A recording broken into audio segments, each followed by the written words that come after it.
Hello नमस्कार दोस्तों, मैं मूलचंद प्रजापति एक बार फिर से आपका हमारे इस YouTube प्लेटफॉर्म मिशन उत्कर्ष पे आप सभी भाइयों का बहनों का हार्दिक स्वागत हार्दिक अभिनंदन करता हूं। आपको पता है अपन इस सेशन में बात करते हैं राजस्थान के भूगोल विषय को लेकर, और जो अन्य अपने सेशन चल रहे हैं उन सेशनों में अपन बात करते हैं हिंदी विषय को लेकर और राजस्थान के इतिहास विषय को लेकर और राजस्थान की कला एवं संस्कृति विषय को लेकर अपन क्या करते हैं, अलग अलग सब्जेक्ट की अलग अलग क्लासों की अपन चर्चाएं करते रहते हैं। इनमें आज का जो सेशन है अपना, यानी कि रेगुलरली आपको एक क्लास हिस्ट्री से संबंधित मिल रही है, दूसरी कला एवं संस्कृति से संबंधित मिल रही है, तीसरी आपको हिंदी विषय को लेकर मिल रही है, तो चौथी क्लास वो राजस्थान के भूगोल विषय को लेकर आपको क्या मिल रही है, भाई क्लास प्रोवाइड होती आ रही है। तो इसी क्रम में अपन बात करें राजस्थान के भूगोल विषय की, तो राजस्थान के भूगोल विषय में अपना जो अध्ययन चल रहा था लास्ट टाइम अपन बात कर रहे थे राजस्थान की अंतरराष्ट्रीय सीमा को लेकर। अपन ने बात की राजस्थान की जो कुल सीमा है, इस सीमा में अपन ने बात की कि एक तो जो सीमा है राजस्थान की अंतरराष्ट्रीय सीमा लगती है, दूसरी ओर अपन ने चर्चा की राजस्थान की अंतरराज्यीय सीमा लगती है।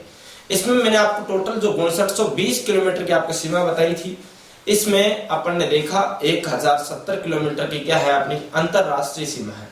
और ये जो अंतरराष्ट्रीय सीमा थी इसको अपन ने देखा राजस्थान के समकक्ष राजस्थान का जो जिला लग रहा था गंगानगर, बीकानेर, जैसलमेर और फिर बाड़मेर, इन चार जिलों के ऊपर अपन ने चर्चा की, जिसमें अपन ने देखा गंगानगर कितनी सीमा बढ़ा रहा है, फिर अपन ने देखा बीकानेर कितनी बढ़ा रहा है, फिर अपन ने देखा जैसलमेर कितनी बढ़ा रहा है और वहीं बाड़मेर कितनी बढ़ा रहा है। तो बाड़मेर 228 किलोमीटर की सीमा बढ़ा रहा था, वहीं बीकानेर 168 किलोमीटर की सीमा बढ़ा रहा था, तो वहीं 464 किलोमीटर के साथ जैसलमेर सीमा बढ़ा रहा था, तो वहीं जो गंगानगर है 210 किलोमीटर के साथ अपने क्या बढ़ा रहा था, सीमा रेखा निर्धारित कर रखा था। फिर अपन ने बात की जो राजस्थान के जो जिले हैं इनमें जिला मुख्यालयों को लेकर चर्चा की कि सबसे जो नजदीक जो जिला मुख्यालय है वो कौन सा है, सबसे दूर कौन सा है। फिर अपन ने इनका क्रम भी देखा, आरोही क्रम अवरोही क्रम। इस प्रकार अपन ने उत्तर से दक्षिण, दक्षिण से उत्तर, इन जिलों के क्रम के रिलेटेड जो क्वेश्चन बन सकते हैं उनके ऊपर भी अपन ने क्या की थी, चर्चा की थी। आज की क्लास में अपन जो पाकिस्तान के जो जिले लगते हैं उनको लेकर अपन क्या करेंगे, चर्चा करेंगे, और उनसे रिलेटेड जो भी क्वेश्चन जो एग्जाम में पुटअप हो सकता है उनको लेकर अपन आज क्या करेंगे, इस सेशन में चर्चा करेंगे। तो इस सेशन को मैं आगे बढ़ाऊं उससे पहले एक छोटा सा जो मोटिवेशनल कोड आपके लिए हमेशा लेकर आते हैं उनकी अपन चर्चा कर लेते हैं कि हौसलों के तर्कस में वो कोशिशों का तीर जिंदा रखना, हार जाओ मगर जिंदगी में सब कुछ है, लेकिन फिर से जीतने की जो उम्मीद है उसको अपने सीने में जिंदा रखना। इसी मोटिवेशनल कोड के साथ एक बार पुनः आप सभी दोस्तों का हमारे YouTube प्लेटफॉर्म मिशन उत्कर्ष पे तहे दिल से हार्दिक स्वागत हार्दिक अभिनंदन। अब अपन चर्चा करते हैं अपना जो विषय है राजस्थान का भूगोल विषय। इस राजस्थान के भूगोल विषय में जो अपनी चर्चाएं चल रही थी अंतरराष्ट्रीय सीमा को लेकर, इसमें अपन ने चर्चा की थी कि राजस्थान के जो 4 जिले हैं वो पाकिस्तान के साथ क्या बढ़ा रहे थे, सीमाएं बढ़ा रहे थे। लेकिन अपन में बात करें भाई यहाँ पर है कि राजस्थान के साथ अंतरराष्ट्रीय सीमा बनाने वाले जो पाकिस्तान के टोटल जिले हैं वो कितने हैं। तो पाकिस्तान के टोटल कितने जिले पड़ते हैं, यहाँ पर 9 जिले पड़ते हैं। अब पाकिस्तान के 9 जिले हैं, लेकिन मैंने कल आपको बताया था राजस्थान के कितने जिले हैं, तो राजस्थान के आपको मैंने 4 जिले बताए थे।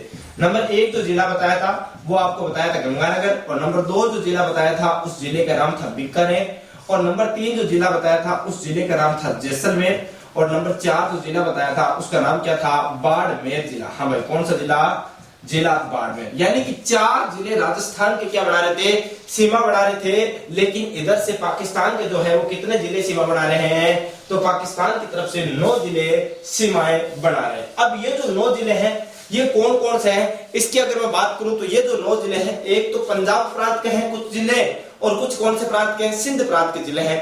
तो पंजाब प्रांत के कितने जिले हैं, और अपन बात करें सिंध प्रांत के कितने जिले हैं, तो उनकी अपन क्या कर लेंगे, एक बार चर्चा कर लेंगे। फिर अपन बात करेंगे पंजाब प्रांत के कौन कौन से जिले हैं, फिर अपन बात करेंगे सिंध प्रांत की कौन कौन से जिले हैं।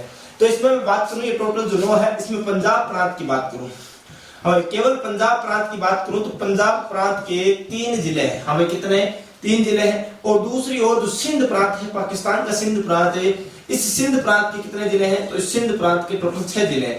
टोटल कितने हो जाते हैं? 9 जिले हो जाते हैं। हाँ भाई, कितने जिले हो जाते हैं? 9 जिले हो जाते हैं। अब अपन बात करें भाई, ये जो पंजाब प्रांत के जिले हैं 3, ये पंजाब प्रांत के जिले कौन कौन से हैं और राजस्थान के कौन से जिलों के साथ क्या बनाते हैं? सीमा बनाते हैं। इनकी अपन क्या कर लेते हैं, एक बार चर्चा कर लेते हैं। अब इस पंजाब प्रांत की बात करूं, इस पंजाब प्रांत में मैं बात करूं तो इस पंजाब प्रांत में आपको पता चल गया, पंजाब प्रांत में जिले कितने सीमा बना रहे हैं? 3 जिले सीमा बना रहे हैं। नंबर 1 जो जिला है उसका नाम है क्या भाई? बहावलपुर। हाँ भाई, क्या है? बहावल नगर, सॉरी बहावल नगर। 1 नंबर जो जिला है वो बहावल नगर है और नंबर 2 जो जिला है वो बहावलपुर है। हमें कौन सा है? बहावलपुर है। बहावल नगर और बहावलपुर में बिल्कुल भी कंफ्यूजन नहीं होना है, पहले नगर है फिर कौन सा है? बहावलपुर है। और नंबर 3 पर जो जिला है उसका नाम है रहीमयार खान। हमें कौन सा? रहीमयार खान। रहीमयार खान जिले का नाम क्या? रहीमयार खान। यहाँ पर पंजाब प्रांत की कितने जिले सीमा बढ़ा रहे हैं? 3 जिले। अब ये 3 जिले किस किस के साथ सीमा बढ़ा रहे हैं? तो पहला जो जिला है वो अपना जो राजस्थान का ऊपर जो जिला है गंगानगर, यानी गंगानगर। और गंगानगर के अलावा एक जिला जो गंगानगर के जस्ट पास में पड़ता है, उस जिले का नाम है क्या? बीकानेर। यानी कि ये जो बहावल नगर है ये गंगानगर है और बीकानेर के साथ क्या बढ़ा रहा है? सीमा बढ़ा रहा है। वहीं ये जो बहावलपुर है, ये बहावलपुर भी 2 जिलों के साथ सीमा बढ़ा रहा है। नंबर 1 तो किसके साथ है? बीकानेर के साथ। और नंबर 2 बीकानेर के बाद कौन सा जिला आता है अपना? हमें बीकानेर के बाद कौन सा नीचे जिला आता है? जैसलमेर। हमें कौन सा जिला आता है? जैसलमेर जिला आता है। और वहीं ये जो रहीमयार खान है, ये रहीमयार खान केवल 1 जिले के साथ क्या बनाता है? सीमा। और वो सीमा कौन से जिले के साथ बनाता है? जैसलमेर जिले के साथ क्या बनाता है भाई? सीमा बनाता है। यहां तक अपने पंजाब प्रांत के जो जिले हैं वो क्या हो जाते हैं? कंप्लीट हो जाते हैं। एक बार पुनः देख लो, हमें राजस्थान के साथ अंतरराष्ट्रीय सीमा बनाने वाले जो पाकिस्तान के जिले हैं वो पाकिस्तान के कितने जिले हैं? तो 9 जिले हैं। इन 9 जिलों में अपन ने बात की नंबर 1 यानी कि पंजाब प्रांत के जिले। पंजाब प्रांत के टोटल 3 जिले हैं। और दूसरी ओर अपन ने बात की सिंध प्रांत। तो सिंध प्रांत के टोटल अपने पास कितने जिले हैं? 6 जिले हैं। नंबर 1 अपन ने बात की पंजाब प्रांत के जिले। तो पंजाब प्रांत के जिलों में नंबर 1 अपन ने बात की बहावल नगर की, नंबर 2 अपन ने बात की बहावलपुर की और नंबर 3 अपन ने चर्चा की किसकी? रहीमयार खान की। और इसमें भी अपन ने चर्चा की कि ये बहावल नगर राजस्थान के गंगानगर एवं बीकानेर जिले से सीमा बढ़ाता है। वहीं बहावलपुर बीकानेर व जैसलमेर जिले से सीमा बढ़ाता है। तीसरी ओर रहीमयार खान जो है वो केवल जैसलमेर जिले से क्या बढ़ाता है? सीमा बढ़ाता है। अब अपन अगली चर्चा करते हैं कि भाई ये जो पंजाब प्रांत के जिले हैं, इसके बाद जो सिंध प्रांत के जो 6 जिले हैं, ये सिंध प्रांत की कौन कौन से 6 जिले हैं जो कि राजस्थान के साथ क्या बढ़ाता है? सीमा बढ़ाता है। तो एक बार स्क्रीनशॉट ले लो, फिर अपन इन्हीं 6 जिलों की क्या कर लेते हैं? चर्चा कर लेते हैं। तो ले लिया होगा स्क्रीनशॉट। आगे बात करते हैं अपन सिंध प्रांत के जिलों की। हम किसकी बात करते हैं? सिंध प्रांत के जिलों की। यानी कि अपन ने जब पंजाब प्रांत के जिलों की चर्चा कर ली है तो अपना फर्ज बनता है अगले सिंध प्रांत के 6 जिलों के बारे में जानने का। तो अब सिंध प्रांत के अपन जब जिलों की चर्चा करें तो ये जो सिंध प्रांत के जो 6 जिले हैं, इनके बाद अपने को क्या अध्ययन करना है कि इन्हीं को अपन एक बार मैप में देख लेते हैं। अब अपन बात कर रहे हैं किसके बारे में? नंबर 2 चर्चा कर रहे हैं सिंध प्रांत। हम बात कर रहे हैं सिंध प्रांत के जिले। और बात किसकी कर रहा हूं? सिंध प्रांत के जिले। सिंध प्रांत के कौन कौन से जिले हैं जो कि राजस्थान के साथ क्या बना रहे हैं? सीमाएं बना रहे हैं। तो पहली बात तो जिलों की संख्या कितनी है? जिलों की संख्या है यहाँ पर 6। हाँ भाई, कितने जिले हैं? तो जिले हैं 6। अब इन 6 जिलों में अगर मैं बात करूं, हाँ नंबर 1 पर कौन सा जिला आएगा? तो नंबर 1 पर आप सबको पता है, नंबर 1 पर आता है कौन सा? घोटकी। हाँ भाई, कौन सा आता है? घोटकी आता है। हाँ भाई, कौन सा? घोटकी। घोटकी के बाद नंबर 2 की बात करो तो घोटकी के बाद नंबर 2 पर आता है सुकुर। हाँ भाई, कौन सा आता है? सुकुर। और घोटकी सुकुर के बाद नंबर 3 का जो जिला आता है उसका नाम है खैरपुर। वह क्या नाम है? खैरपुर। और नंबर 4 का जो जिला है उसका नाम है संगर। हमें क्या है? नंबर 4 का जिला है संगर। और नंबर 5 का जो जिला है उसका नाम है उमरकोट। हमें कौन सा? उमरकोट। कौन सा कोट है? उमरकोट। और उमरकोट के बाद नंबर 6 पर जो जिला आता है उसका नाम है थार पारकर। हाँ भाई, क्या नाम है? थार पारकर। यानी कि पाकिस्तान के सिंध प्रांत के कितने जिले राजस्थान के साथ सीमा बढ़ा रहे हैं? तो राजस्थान के साथ पाकिस्तान के 6 जिले सीमा बढ़ा रहे हैं। अब इसमें बात करूं भाई, ये जो 6 जिले सीमा बढ़ा रहे हैं, इनमें ये कौन कौन से जिलों के साथ सीमा बढ़ाते हैं? अब पहली बात, ये कौन कौन से जिलों के साथ सीमा बढ़ाते हैं? तो इसकी मैं एक बार चर्चा कर लेता हूं। जैसे ये जो घोटकी है, ये राजस्थान के कौन से जिले के साथ सीमा बढ़ाता है? तो ये राजस्थान के जैसलमेर जिले के साथ सीमा बढ़ाता है। अब कौन से जिले के साथ? राजस्थान का जिला लगता है जैसलमेर, और इस जैसलमेर जिले के साथ सीमा बढ़ाता है कौन सा? घोटकी जिला। इस घोटकी के बाद सुकूर की बात करूं तो ये सुकूर भी किसके साथ सीमा बढ़ाता है? इसी अपने जैसलमेर के साथ क्या बढ़ाता? सीमा। और इस सुकूर के बाद जो खेरपुर है, खेरपुर भी राजस्थान के कौन से जिले के साथ सीमा बढ़ाता? तो ये भी अपने जैसलमेर के साथ सीमा बढ़ाता है। हाँ, किसके साथ है? जैसलमेर के साथ सीमा बढ़ाता है। इसके बाद जो संगर है, ये संगर बहुत महत्वपूर्ण चीज है, इसका ध्यान रखना। नंबर 1 तो ये सीमा बढ़ाता है किसके साथ? जैसलमेर के साथ। और जैसलमेर के बाद ये नंबर 2 पर जो सीमा बढ़ाता है जिस जिले के साथ, उसका नाम है क्या? बाड़मेर। यानी कि संगर इधर 2 जिलों के साथ सीमा बढ़ा रहा है। जैसे अपन ने भावलपुर और भावलनगर देखे थे, वो भी 2-2 जिलों के साथ सीमा बढ़ा रहे थे। वैसे ही यहाँ पर तो सिंध प्रांत का जो जिला है, यानी कौन सा? संगर। संगर किसके साथ? एक तो नंबर 1 जैसलमेर के साथ सीमा बढ़ा रहा है, और नंबर 2 किसके साथ सीमा बढ़ा रहा है? बाड़मेर के साथ सीमा बढ़ा रहा है। इसके बाद आता है उमरकोट। उमरकोट यानी वही उमरकोट जिसको इतिहास में अमरकोट के नाम से जाना गया है, इसको ही वर्तमान में उमरकोट के नाम से जाना जाता है। ये जो अमरकोट, आपने नाम सुना होगा बाबू जी का, आपने नाम सुना होगा लोक देवता रामदेव जी का। इन दोनों का ससुराल भी कहां पर था? तो इन दोनों का ससुराल भी कहां भाई? अमरकोट। अमरकोट तो कहां? पाकिस्तान में पड़ता है, वहां इनका क्या था? ससुराल था। अब बात करूं, ये जो अमरकोट है, इस अमरकोट, ये जो उमरकोट है, ये उमरकोट कौन से जिले के साथ सीमा बढ़ाता है? तो ये राजस्थान का जिला बाड़मेर के साथ क्या बढ़ाता है? सीमा बढ़ाता है। इसके बाद थारपारकर, जहां की थारपारकर गाय प्रसिद्ध है, ये भी कौन से जिले के साथ सीमा बढ़ाता? राजस्थान के बाड़मेर जिले के साथ क्या बढ़ाता है? सीमा बढ़ाता है। तो यहां तक अपन ने क्या कर ली? चर्चा कर ली। ये तो अपन ने एक सामान्य परिचय देखा है कि भाई राजस्थान के जो जिले हैं इनके साथ ये जो पाकिस्तान के जिले थे, इनकी सीमा रेखाओं का अपन क्या देखा?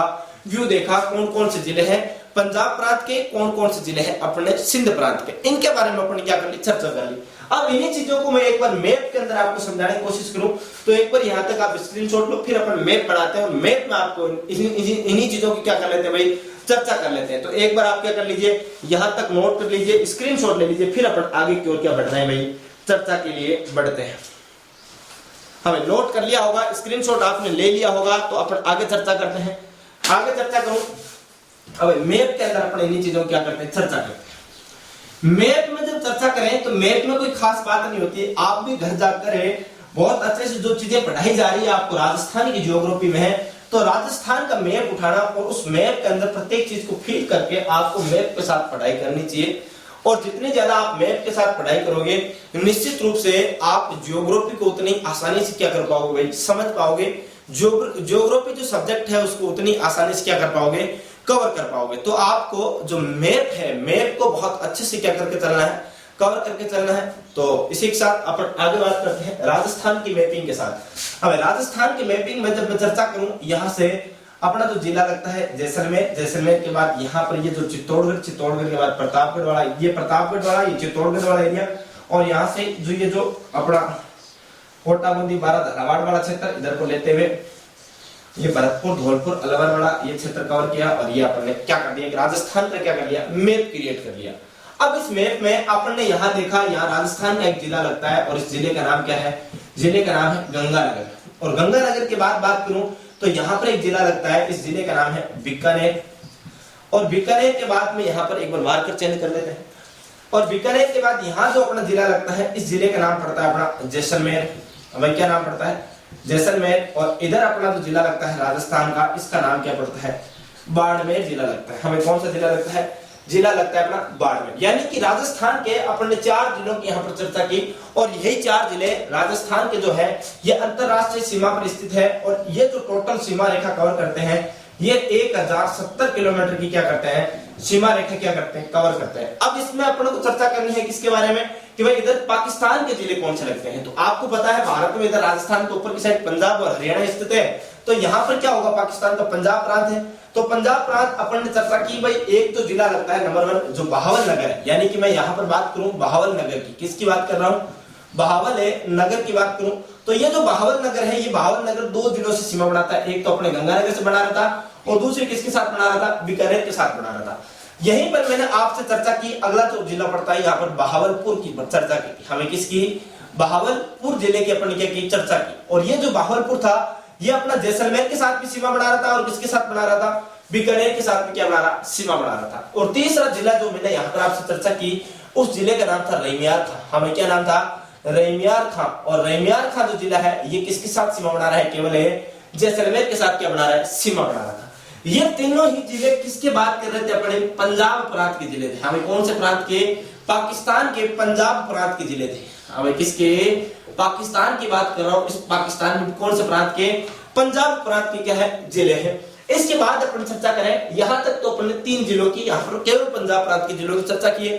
आगे अपन ने बात की सिंध प्रांत के जिले। तो सिंध प्रांत में मैंने यहां पर बताया आपको कौन सा जिला लगता है जो कि केवल है यहाँ पर सीमा बना रहा था किसे, जैसलमेर से। नंबर 1 तो अपन ने बात की घोटकी, और घोटकी के बाद मैंने आपसे चर्चा की थी किसके बारे में, सुकूर की। हाँ भाई, किसकी चर्चा की, सुकूर की। ये भी अपने जैसलमेर से क्या बना रहा था, सीमा बना रहा था। और सुकूर के बाद मैंने आपसे चर्चा की थी किसके बारे में, हमें किसके बारे में चर्चा की, खेरपुर की चर्चा की थी। हमें किसके बारे में, खेरपुर, सुकूर, खेरपुर और घोटकी। ये तीनों ही किसके, केवल जैसलमेर से सीमा बना रहे हैं। ध्यान रखना, केवल जैसलमेर से, चारों, रैमियार खां, घोटकी, सुकूर और खेरपुर। इसके बाद जो 5वां जिला अपन ने बात की, ये 5वां जो जिला था इसका नाम था संगर।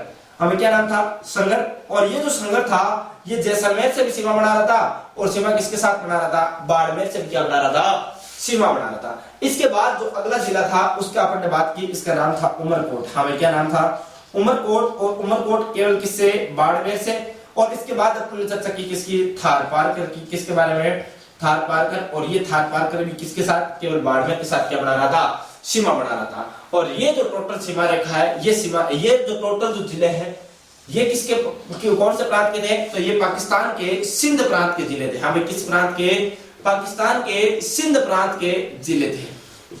हमें कौन से प्रांत के, सिंध प्रांत के। यानी कि मैं यूं कहूं, अपन ने बात कर ली एक तो पंजाब प्रांत और दूसरा सिंध प्रांत, और इधर पाकिस्तान की तरफ से टोटल जो जिले लगते हैं वो 9 जिले लगते हैं राजस्थान की सीमा रेखा पर, और इधर से राजस्थान के 4 जिले लगते हैं। और जो टोटल इनके मध्य ये जो लाइनिंग है, ये जो इंटरनेशनल रेखा है, ये इंटरनेशनल रेखा कितने किलोमीटर की है, तो ये टोटल 1070 किलोमीटर की है। जो कि मैंने आपको पहले ही बता दिया था कि भाई यहाँ तो शुरू होती है हिंदुमल कोट से, और हिंदुमल कोट पड़ता है गंगानगर में, और इधर बाखसर, बलगांव या साहगढ़, बाड़मेर तक ये सीमा रेखा खत्म होती है। यहाँ अपन ने यहाँ तक चर्चा कर ली थी, और यहाँ अपन ने अब तक जो चर्चा की है इसको अपन आगे बढ़ाएं। उससे पहले आप यहाँ तक एक स्क्रीनशॉट ले लीजिए। यहाँ तक अपन ने चर्चा कर ली, तो आगे अपन थोड़ी सी और चर्चा करते हैं। अब जैसे चर्चा, अगला जो क्वेश्चन पूछा जाता है वो किस टाइप का क्वेश्चन पूछा जाता है एग्जाम में। जैसे अपन यहीं पर एक बार क्या करते हैं, चर्चा करते हैं। जैसे मैं यहाँ पर कहूँ, देखो कुछ जिले तो है पाकिस्तान के जो राजस्थान के 2 जिलों के साथ क्या बना रहे हैं, सीमा बना रहे हैं। तो आपसे क्वेश्चन किस टाइप से पूछा जा सकता है, या फिर किस टाइप से क्वेश्चन यहाँ से पुटअप हो सकता है। तो क्वेश्चन आपके सामने हमेशा जो भी पुटअप होगा वो किस टाइप से, कि राजस्थान के 2 जिलों से सीमा बनाने वाले पाकिस्तान के जिले कौन कौन से है, जिले का युग्म बताओ। अब कौन कौन से जिले हैं तो आपको अच्छे से पता होना चाहिए कि कौन कौन से जिले हैं। तो जिसमें आपने पहला ही देख लिया कौन सा, बहावलनगर है, और दूसरा कौन सा अपना बहावलपुर है, और फिर तीसरा कौन सा है, संगर है। यानी आपसे यूं क्वेश्चन पूछा जाए कि राजस्थान के साथ, हाँ भाई किसके साथ है, राजस्थान के 2 जिलों के साथ है पाकिस्तान का जिला सीमा बनाने वाले जिलों का क्रम हम आप यहां पर लिख सकते हो। पाकिस्तान के, पाकिस्तान का वह, पाकिस्तान के वह जिले जो राजस्थान के 2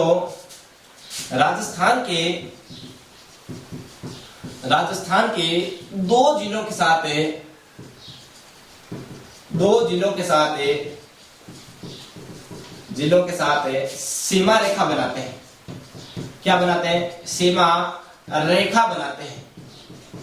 अब राजस्थान के 2 जिलों के साथ सीमा रेखा बनाने वाले पाकिस्तान के कितने जिले हैं, तो पाकिस्तान के 3 जिले हैं। हमें कितने जिले हैं, 3। जिसमें नंबर 1 की बात करूं तो आपका जो जिला आएगा वो आएगा बहावलनगर। हमें कौन सा आएगा, बहावलनगर आएगा। और नंबर 2 जिले की बात करूं तो आपका जिला आएगा बहावलपुर। हमें कौन सा जिला आएगा, बहावलपुर जिला आएगा। और नंबर 3 की बात करूं तो ये 2 जिले तो ऊपर है पंजाब प्रांत के। हमें कौन से प्रांत के, पंजाब प्रांत के। लेकिन ये जो तीसरा जिला है ये कौन से प्रांत का है, सिंध प्रांत का है। लेकिन है तो किसका जिला, है तो पाकिस्तान का जिला। इसलिए आपका उत्तर क्या होगा, बहावलनगर, बहावलपुर और संगर जो 3 जिले हैं ये राजस्थान के साथ क्या बनाते हैं, दोहरी जिलों के साथ सीमा बनाने वाले क्या हैं, पाकिस्तान के जिले हैं। यहां तक अपन ने क्या की चर्चा की, बहुत अच्छी बात है, बहुत अच्छे क्वेश्चन यहां से पुटअप भी होते हैं। अगला जो क्वेश्चन आपसे पूछा जाता है वो किस टाइप का क्वेश्चन पूछा जाता है, वो आपसे क्वेश्चन पूछा जाता है कि पाकिस्तान के साथ लगने वाली जो अंतरराष्ट्रीय सीमा है, जो रेड क्लिफ रेखा है, इसकी विशेषताएं क्या क्या है, इस रेखा के अंदर ऐसा क्या विशेष है, उन चीजों के ऊपर अपन क्या करते हैं, चर्चा करते हैं। तो यहां तक एक बार स्क्रीनशॉट मार लो, फिर अपन आगे चर्चा करते हैं। तो ले लिया होगा स्क्रीनशॉट। आगे बात करें, हम आगे बात करते हैं अगले कुछ और महत्वपूर्ण बिंदुओं की, जिसमें जो महत्वपूर्ण पॉइंट है वो ये है कि भाई ये जो रेड क्लिफ रेखा है इसकी विशेषता क्या है। हाँ भाई, इस रेखा की विशेषता क्या है जो कि राजस्थान और पाकिस्तान के बीच लगती है, इसकी भी कुछ खास विशेषता है क्या? तो हाँ, इसकी भी कई सारी महत्वपूर्ण विशेषताएं हैं। उन विशेषताओं की अपन क्या कर लेते हैं, चर्चा कर लेते हैं। तो आप हेडिंग डाल लो, हमें हेडिंग डाल लो क्या, पाकिस्तान के साथ लगने वाली, हेडिंग डालना इस प्रकार है, पाकिस्तान के साथ लगने वाली, पाकिस्तान के साथ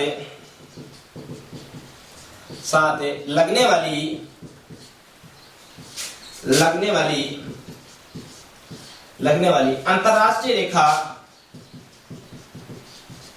अंतरराष्ट्रीय रेखा कौन सी है? रेड क्लिफ रेखा। तो आप लिख सकते हो अंतरराष्ट्रीय रेखा या फिर अंतरराष्ट्रीय सीमा, अंतरराष्ट्रीय सीमा रेड क्लिफ रेखा की विशेषता है। रेड क्लिफ रेखा की विशेषताएं।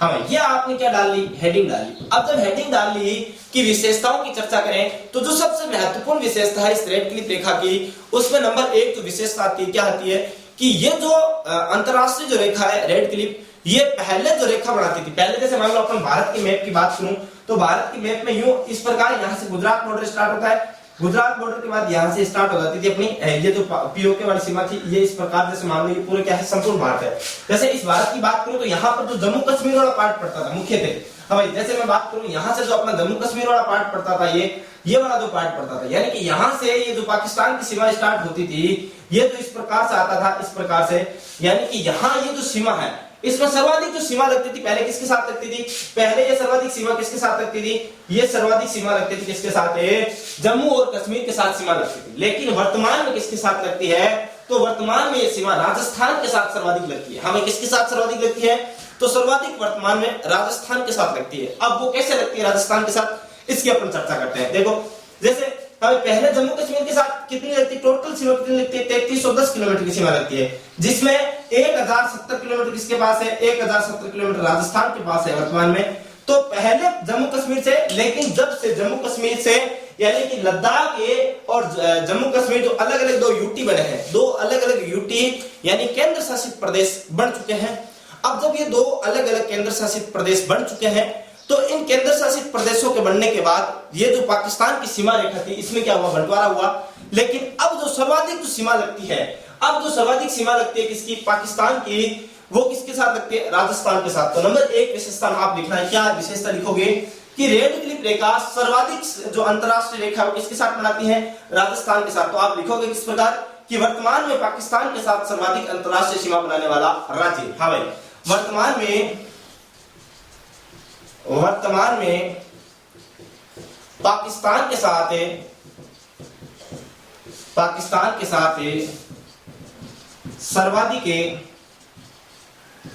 सर्वाधिक सीमा रेखा बनाने वाला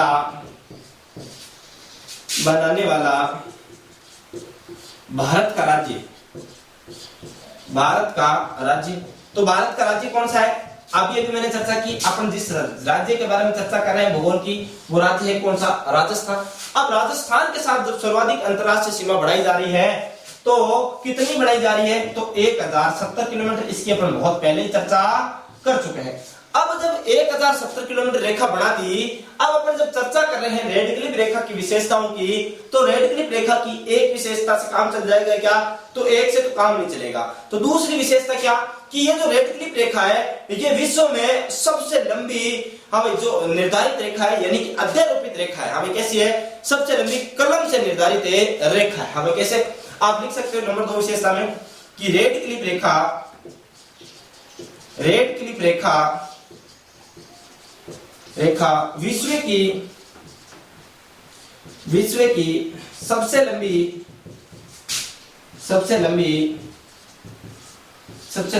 कलम से निर्धारित, हमें क्या कलम से निर्धारित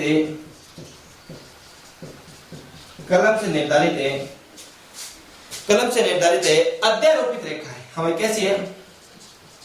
अध्यारोपित रेखा है।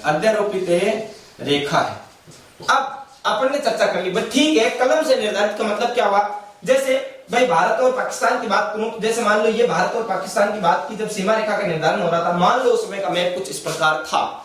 अब जैसे भाई मैप को उठाया और मैप में से यहां से रेखा खींच दी, ये लो भाई इधर से, तो ये क्या है? पूर्वी पश्चिमी पाकिस्तान, और ये क्या है? पूर्वी पाकिस्तान, और बीच का क्या कहलाएगा? हिंदुस्तान कहलाएगा। इस हिसाब से मान लो क्या कर दिया? बंटवारा कर दिया। यानी कि मैप को उठाया और मैप के अंदर सीधे सीधे क्या कर दिया?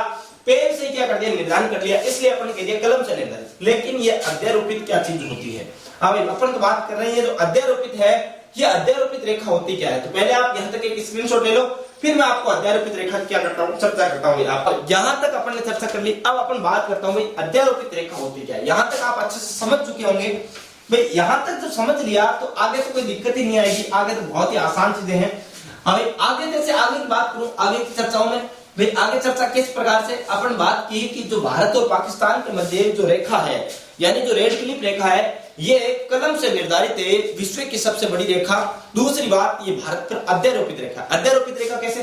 अब पहली बात तो अध्यारोपित रेखा होती क्या है, तो मैं यहाँ पर चर्चा करूं अध्यारोपित रेखा। हाँ भाई, अध्यारोपित रेखा, अध्यारोपित रेखा क्या होती है? देखो ध्यान से समझ रहा कि अध्यारोपित रेखा का मतलब क्या होता है कि जिस देश में जहां के जो निवासी रहते हैं, यानी कि जिस देश के निवासी, जैसे मान लो मैं भारत की बात कर रहा हूं, अपन तो बात कर रहे हैं भारत की। मान लो ये क्या है? भारत का एक मैप है, भारत है, और इस भारत के बाहर से ये चार दीवारें निश्चित की जा रही है, सीमा निर्धारित की जा रही है भारत की। तो जब भारत के निवासी इसमें हिस्सा नहीं ले, किसी बाहरी सत्ता के द्वारा भारत के ऊपर ये रेखा थोपी जाए कि ये भारत की क्या है? चार दीवारी है, भारत की बाउंड्री है। जब भारत के निवासियों का इसमें कोई योगदान ना रहे, तो ऐसी रेखा को अपन क्या कहते हैं? अध्यारोपित, यानी कि जबरदस्ती अपने ऊपर थोपी गई रेखा अपन कहते हैं। ऐसी कुछ रेखा है, कौन सी? अपनी रेखा कौन सी? रेड क्लिप रेखा। तो आप इसमें लिख सकते हो, किस प्रकार लिखोगे कि भाई वह अंतरराष्ट्रीय सीमा। हाँ भाई, क्या लिखोगे कि वह अंतरराष्ट्रीय सीमा, वह अंतरराष्ट्रीय सीमा, अंतरराष्ट्रीय सीमा, वह अंतरराष्ट्रीय सीमा जो कि वहां के निवासियों के द्वारा निर्धारित नहीं की गई हो, जिसका निर्धारण वहां के निवासियों द्वारा नहीं किया गया हो, यानी वह अंतरराष्ट्रीय सीमा जिसका निर्धारण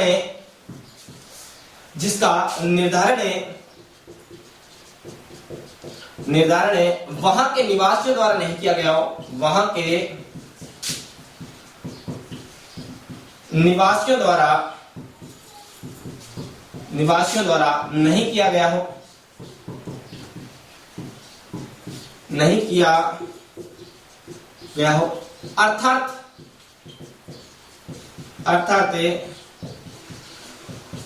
किसी बाहरी सत्ता द्वारा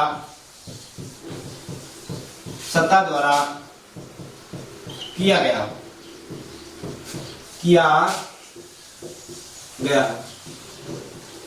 क्या कहलाती है?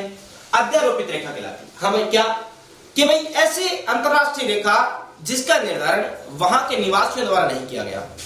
आप सोचो कि जब किसी रेखा का निर्धारण किया जा रहा है और उस देश के निवासियों को उसमें कोई योगदान नहीं हो रहा है, तो निश्चित रूप से उस रेखा का निर्धारण किसी बाहरी सत्ता ने किया होगा, जिस सत्ता ने उस देश के ऊपर क्या कर रखा हो? कब्जा कर रखा हो। तो अब जब बाहरी सत्ता के द्वारा किया गया, तो इस रेखा का निर्धारण किसके द्वारा किया गया? हमें बात इसी चीज की महत्वपूर्ण है कि इस रेखा का निर्धारण किसने किया? भाई जब भारत के निवासियों ने, भारत के मूल निवासियों ने इस रेखा का निर्धारण किया ही नहीं, किसी बाहरी सत्ता ने इसका निर्धारण किया है, तो वो बाहरी सत्ता कौन सी है? उस बाहरी सत्ता के ऊपर चर्चा करना महत्वपूर्ण बन जाता है। तो निर्धारण किया था, करने वाला व्यक्ति था सर सिरिल रेडक्लिफ। अब व्यक्ति का नाम क्या है? Sir Cyril Radcliffe. अब सर सिरिल रेडक्लिफ की बात करूं तो ये जो रेडक्लिफ महोदय हैं, ये उस समय अंतरराष्ट्रीय, यानी कि मैं कह सकता हूं सीमा आयोग के अध्यक्ष थे। हाँ भाई, क्या थे उस समय? सीमा आयोग के अध्यक्ष। हाँ भाई, क्या थे? सीमा आयोग के अध्यक्ष। अब सीमा आयोग का अध्यक्ष तो थे, ठीक है, लेकिन कौन सी सत्ता की तरफ से? तो ब्रिटिश सत्ता की तरफ से, हाँ भाई किसकी तरफ से, ब्रिटिश सत्ता की तरफ से। तो ब्रिटिश सत्ता की तरफ से क्या था, सीमा आयोग के क्या हुआ करते थे, अध्यक्ष। अब आपको पता है, अच्छे से पता है सबको कि भारत के ऊपर शासन करने वाला देश कौन सा था, तो वो देश था कौन सा, ब्रिटेन, यानी ब्रिटिश सत्ता थी। और ब्रिटिश सत्ता का जब भारत के ऊपर आधिपत्य था तो निश्चित रूप से भारत और पाकिस्तान का जब बंटवारा हुआ उस समय तक जब अगर ब्रिटिश सत्ता का भारत के ऊपर कब्जा है तो भारत का जो सीमा रेखा का निर्धारण है वो भी कौन करेगा, पाकिस्तान तो करेगा नहीं भारत करेगा, तो कौन करेगा, ब्रिटेन वासी करेंगे। तो ब्रिटेन वासियों में उस समय सीमा आयोग का अध्यक्ष किसको नियुक्त कर रखा था, सर सिरिल रेडक्लिफ को। और सर सिरिल रेडक्लिफ ब्रिटेन सत्ता के अधीन हुआ करते थे। अब जब रेडक्लिफ महोदय ने इस रेखा का निर्धारण किया तो इस रेखा का नाम भी क्या पड़ गया, रेडक्लिफ रेखा। रेडक्लिफ महोदय द्वारा इस रेखा का निर्धारण करने की वजह से इस रेखा का नाम क्या पड़ा, रेडक्लिफ रेखा। अब क्या नाम पड़ा, रेडक्लिफ रेखा। क्यों, क्योंकि इसका निर्धारण किसने किया, रेडक्लिफ महोदय ने किया। यहां तक तो ठीक है। अब जब बात करूं भाई ये जो निर्धारण कर दिया तो ये जो रेखा है इसको किस नाम से जाना गया, भाई रेडक्लिफ रेखा को प्राकृतिक सीमा भी कहा जाता है और कलम से निर्धारित रेखा भी कहा जाता है। हम क्या कहा जाता है, एक तो नंबर 1 की बात करूं प्राकृतिक रेखा कहा जाता, हमें क्या कहा जाता, प्राकृतिक रेखा। और नंबर 2 कलम से निर्धारित। अभी अपन ने बात कर ली कलम से निर्धारण की, कलम से निर्धारित रेखा। अब प्राकृतिक रेखा का क्या मतलब हुआ, प्राकृतिक रेखा जैसे कि अपन बात करूं भाई भारत और पाकिस्तान की, जैसे भारत और चीन के मध्य क्या है, एक दीवार बनी हुई है, उस प्रकार भारत और पाकिस्तान के मध्य किसी प्रकार की कोई दीवार नहीं बनी होती। अरे आपने खेत जानते होंगे, अरे खेत जानते होंगे ना, तो खेत के मध्य क्या होता है, जैसे मान लो ये खेत किसका है, मेरा है, और मेरा के बाद यहाँ खेत किसका होगा, मेरे पड़ोसी का होगा। अब किसका होगा, खेत पड़ोसी का ही होगा ना।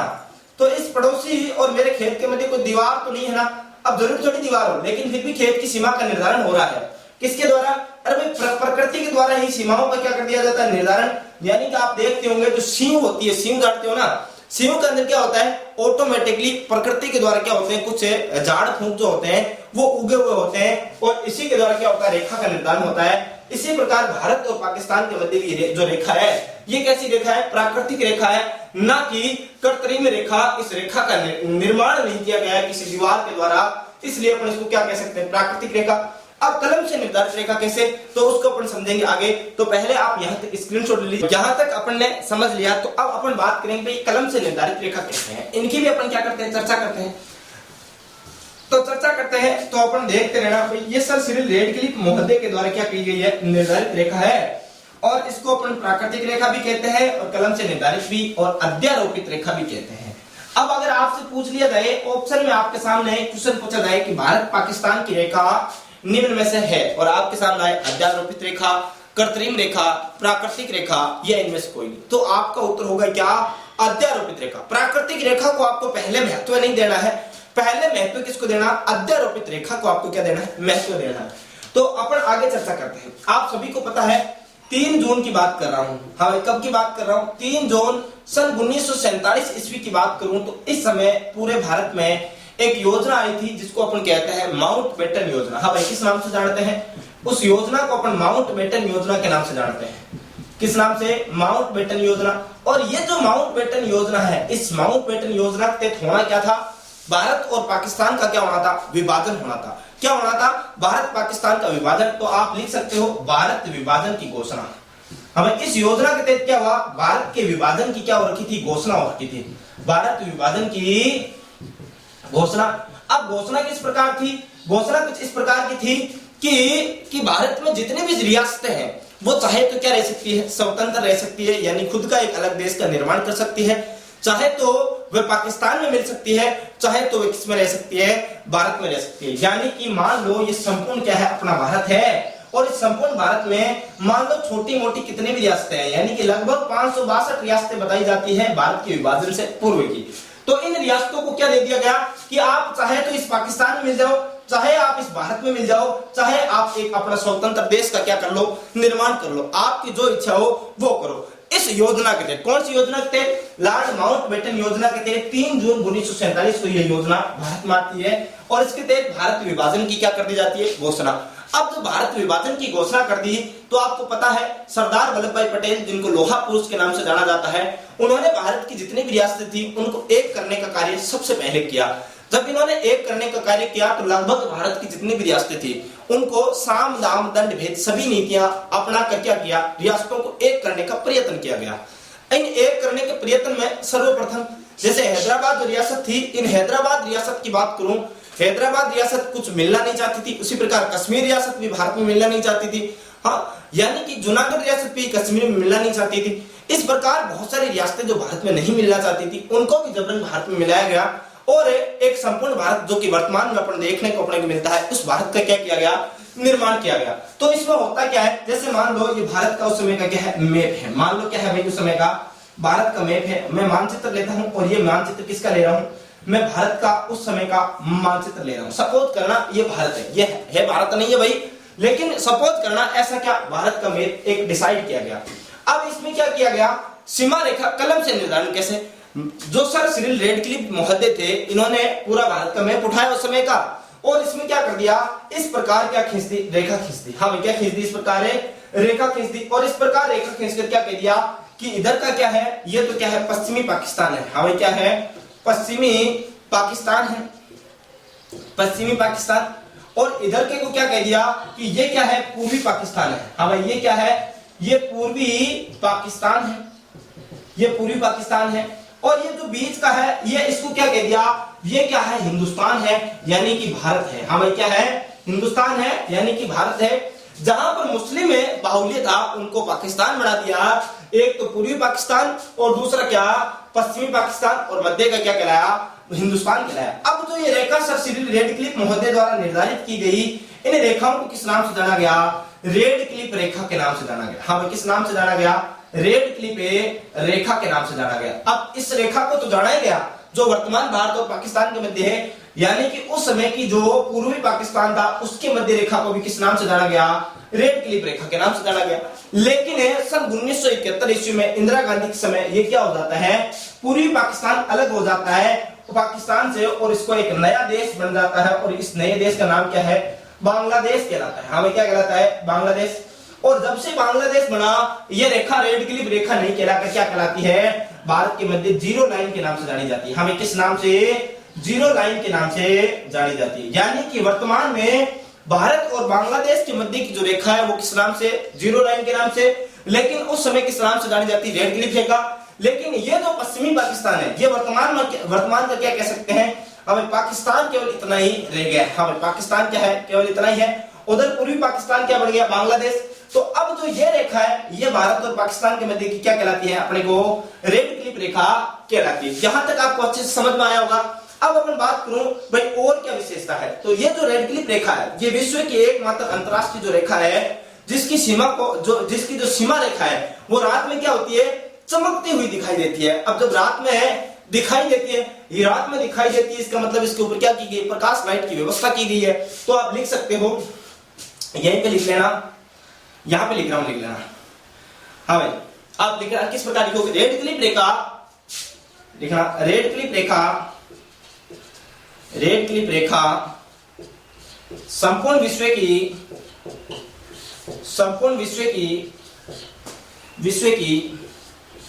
एकमात्र रेखा है जो कि रात में दिखाई देती है, रात में दिखाई देती है। क्या होता है, रात में दिखाई देती है। अब पूरे विश्व की एकमात्र रेखा है तो ये रात में दिखाई देती है। इसका कारण क्या है कि भाई सुरक्षा दृष्टि को ध्यान में रखते हुए इस रेखा के ऊपर क्या किया गया है, लाइट की, प्रकाश लाइट की व्यवस्था की गई है। तो आप ये भी चीज यहां पर लिख लेना, सुरक्षा दृष्टि को ध्यान में रखते हुए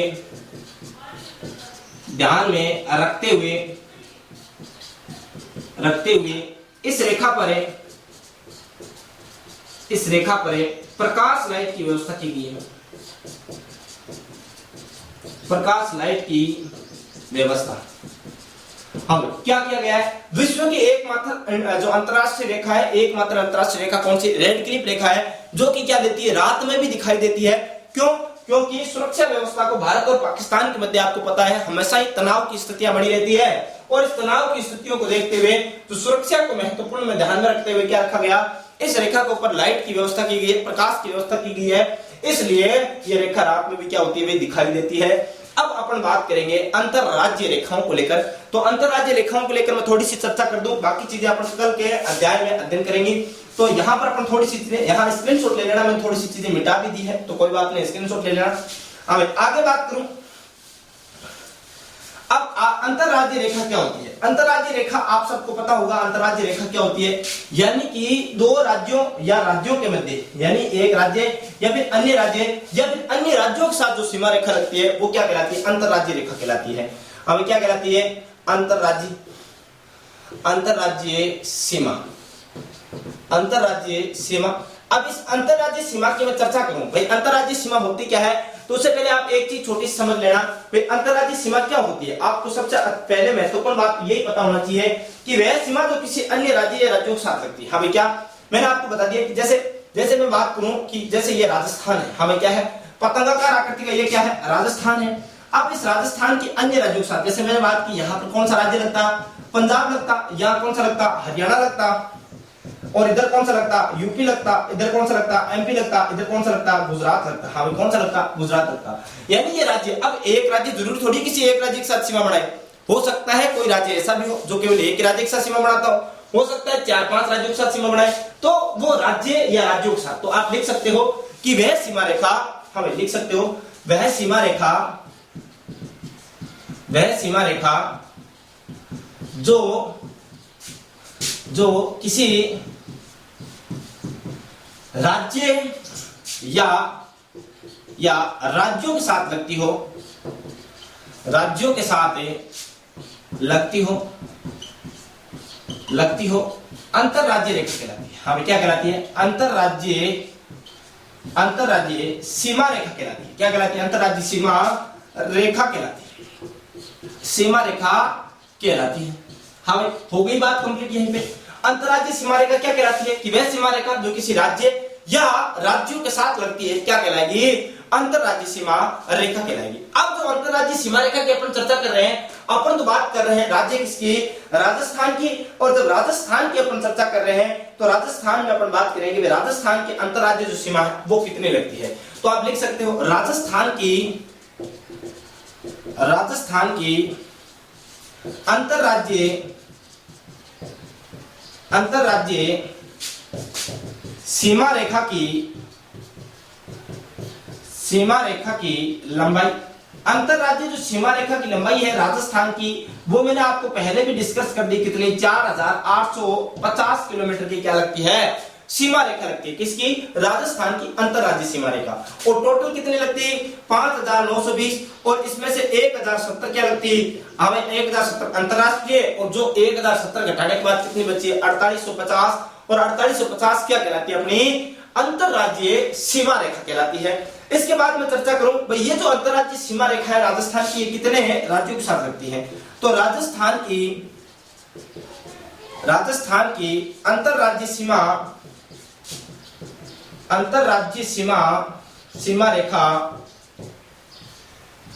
रेखा 5 राज्यों के साथ लगती है। अभी कितने राज्यों के साथ? 5 राज्यों के साथ लगती है।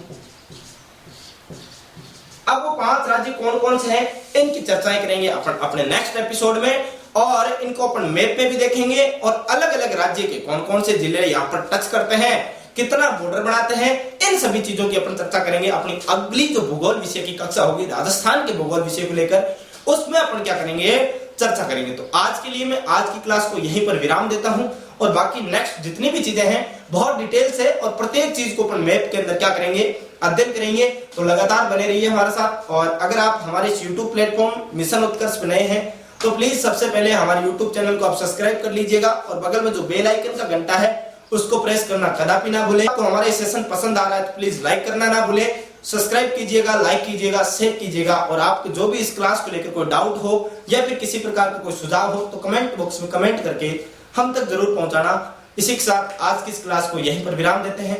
नमस्कार, धन्यवाद।